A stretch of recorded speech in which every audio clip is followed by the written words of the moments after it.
Welcome to the show what I eating A day. ఈరోజు ఊతప్పం పెట్టారు Wednesday. మాటి change చేస్తున్నారు. ఈరోజు ఏం పెట్టారో అది పెట్టుకున్న వేరే పెట్టేస్తున్నారు. ఈరోజు మా లంచ్లోకి క్యాబేజ్ కర్రీ పెట్టారనమాట. అది చూస్తే అసలు తినేలా అయితే అనిపించలేదు. నాకే కాదు, మా హాస్టల్ ఎవరికి నచ్చదు. అదే అడిగాను మా ఫ్రెండ్స్ కూడా. కస్టమర్స్ ఏం తినాలో అర్థం కావట్లేదు అని చెప్పేసి అన్నారు. అండ్ ఇంకొక అమ్మాయి చూస్తేనేమో కుక్కర్లో పప్పు చేసుకుంటుంది. ఆల్రెడీ పప్పు ఉంటుంది, డైలీ తినేది పప్పే. మళ్ళీ స్టిల్ అమ్మాయి పప్పు చేసుకుంటుంది అనిపించట్లా. ఎగ్ ఒకటి పెట్టుకున్నా బాయిల్డ్ ఎగ్, ఇది తినేస్తున్నా.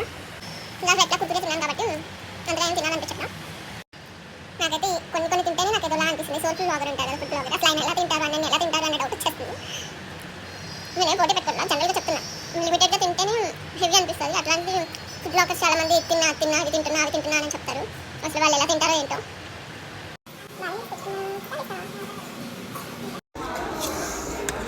Let's eat egg noodles. ఆకలేసేసింది, జ్యూస్ సరిపోవాలి.